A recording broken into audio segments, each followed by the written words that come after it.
Good evening and salutations. Tonight I'm going to do my 6-month follow-up review for the Canon EOS 5D Mark IV. I'm going to do the video backwards, so I'm just going to start off with the information you want to know. Should you buy the camera? Sean, yes, you should. Well, you have to think I was going to say no, you shouldn't buy it? Of course you should buy it, it's a new camera. So I'm going to go through all the reasons why you should buy it, what I've done with it to justify my opinion, and then I'll go through the specifications. As I said, I'll do it backwards because everybody always starts off with the specs and the updates, and you all know that it's megapixels and all the things. So I'm going to give you some examples of what I've done with this camera. I'll show you those examples on the screen, and then we'll talk about the reasons why I think it's a lot better than people are giving it credit for. It's a really good camera, and so we'll just kind of go through with it. When I first got the camera, I drove 1,000 miles and really kind of put the camera through its paces, used some of the new technology. I'll show some of those images here, including the GPS on that trip. Was able to track where I was going, and just kind of the first weekend that I got it, I've been waiting for it for a while. So I drove to some spots on my map that I keep track of, some interesting spots, and I took some pictures. So that was the first thing I did with it. Then I rigged it up and used it to shoot a home TV show for HGTV. I rigged it up on my video rig, and I used it as part of a multicam shoot to put together a sizzle reel for a director that I know, and got some really nice results out of it. What I took away from that was using the EOS remote app, and I'll pull it up right now as I am using it to shoot this current video. This is my active remote that I can control the shooting and stopping, recording, change settings, audio levels. Basically everything you can really importantly need to do with the camera, you can do here on the EOS app that you can run from your smartphone. Or I've also used, specifically on that TV shoot, I used a tablet because it gives you more viewing, it's bigger. So I then took it on 2 trips to Europe. The first, and these were for video shoots for a feature documentary. The first trip I took it as a B cam to an FS7, and then the finished result had to be utilized in 4K. So I did shoot 4K video with it, and I could talk a little bit more about those instances. And then the second trip to Europe, it came as a D cam to 3 red Epic Dragons.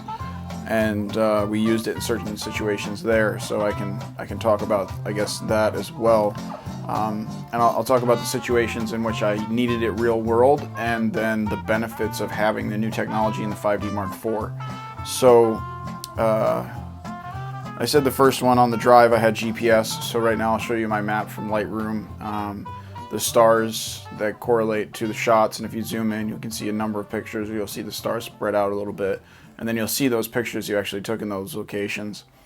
And I mean, in that situation I also utilized the better sensor, better quality in the blacks, less noise at higher ISOs, and utilizing, for some of those tough shots, the EOS digital remote for my smartphone. As I said with the second one, utilizing the EOS app through my phone hooked up on a rig really just kind of set that camera apart in my ability to capture what was going on as well as change settings. But furthermore, utilize the DPAF system that you will find in the 5D Mark IV, which has been was really started in the 70D and then grew with the EOS brand, but is now available in the Canon 5D Mark IV.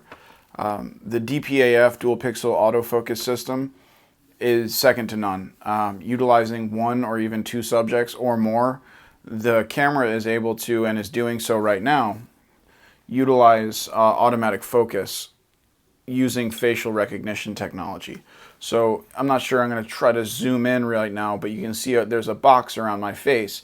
If I move my face, especially in the forward plane or the reversed plane, what the camera is going to be able to do, if it wasn't thrown off by this one being next to me, is that it's going to track my face and adjust the focus internally.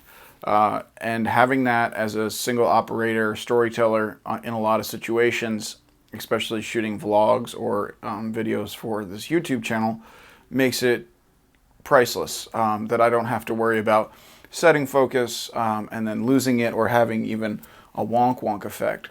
Now, if there's two subjects and I'm not the one in front of the camera, what I'm able to do is quickly use the joystick on the rear of the camera and change whose face it's locked onto depending on who's talking during the subject.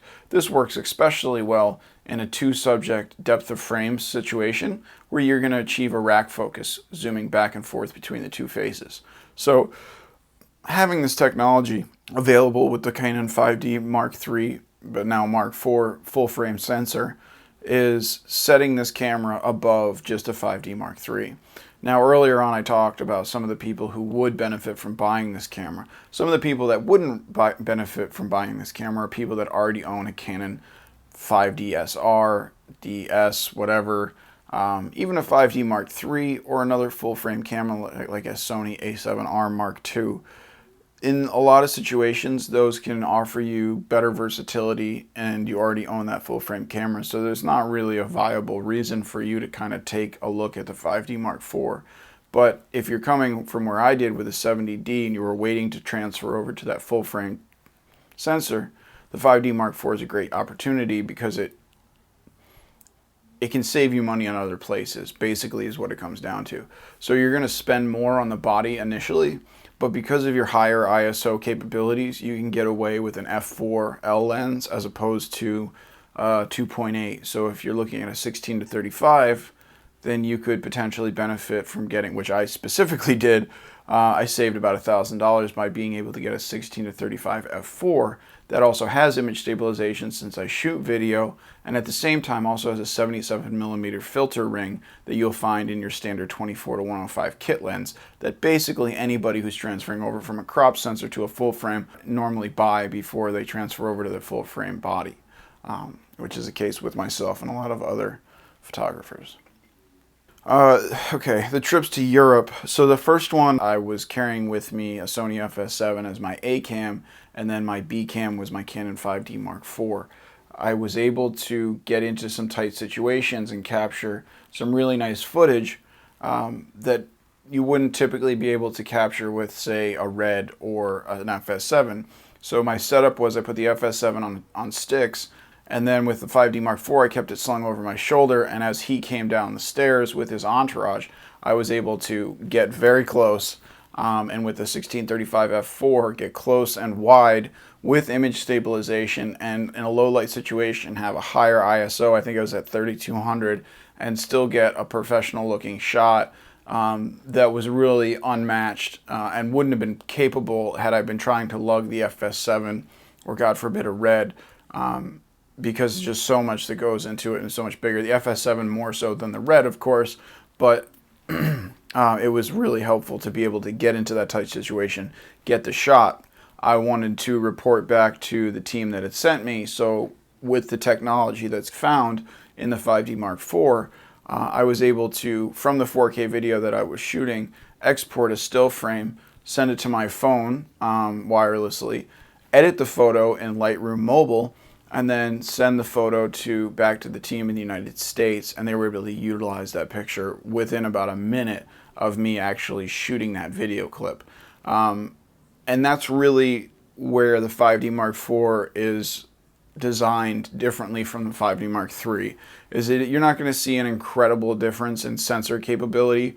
You will see a slight upgrade in video. You're really not going to see a large upgrade in your video quality. You're going to be able to shoot at 4K, but that comes with some restrictions, and we'll talk about that moving forward here in a minute. But what you do have is the latest technology. Yes, there's ways to circumvent these features in the 5D Mark IV. You could get a GPS piece for your camera and plug it in and have that plugged in.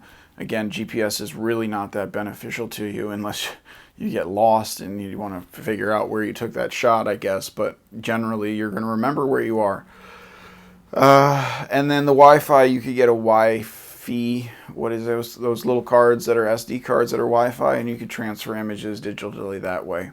So where it really comes down for me to the things that set it apart and the reason that I think that you should buy it is that it's better sensor in the blacks, so higher ISO, and again, this is a better sensor, so even if it's what, 3%, 4%, 6%, 9% better than its predecessor in the 5D Mark III, it's still an improvement. Faster frames per second, you went from 6 FPS to 7. Again, I have not found myself needing to shoot that, but it's an upgrade. The remote app with Wi-Fi, again, that's to me the most important thing. Faster focusing, quieter, better build, and GPS. So to me, if you want a good model of something that's available, for me, I want the best one. And while the 5D Mark IV might not be the best DSLR on the market, and it's a very hard argument to win, I think it's a very capable one. So some people are going to say it's overpriced. Well, yeah, it is. So is something like the Red system. You look at the Red system, and for one 512 memory stick, it's $3,500. For a monitor, it's $3,500. For a cable, it's $250. And the reason is that because they offer something that others don't. Does Canon offer something that others don't? The same way that Red doesn't actually offer something that others don't. It's just because it's a name brand.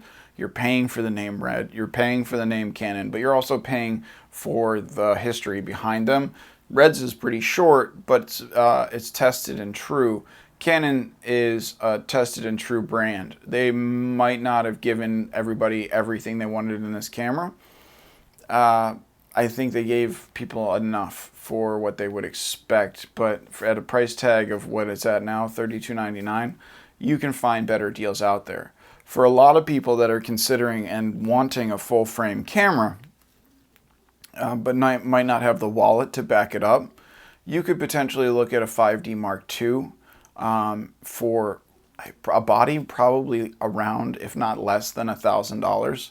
With a lens, $1,500, and you would be getting professional results. The winner of the best photo of 2015 was shot with a 5D Mark II and a 50mm cheap 1.4. So it's definitely possible, and it's not the camera that makes the photograph, it's the photographer. So if you understand your equipment, you can achieve amazing results with a crop sensor 70D.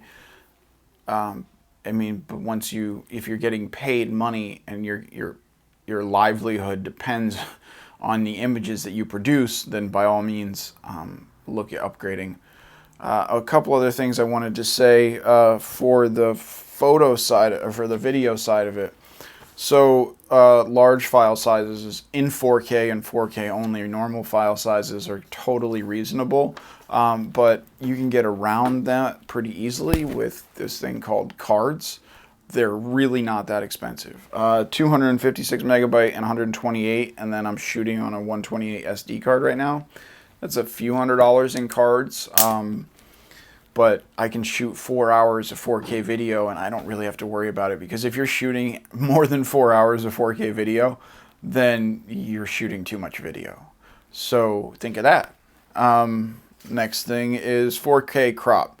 So people are really bitchy about this crop sensor.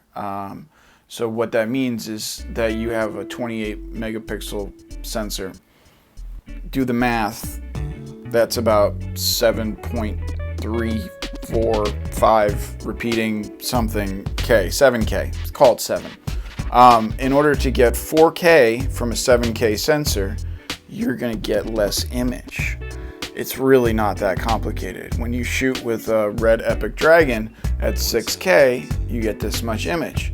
If you shoot at 5K, 4K, 3K, 2K, and especially the Raven, which is a 2K version of the Dragon, gets a 2-time crop on it because you're going from 4K to 2.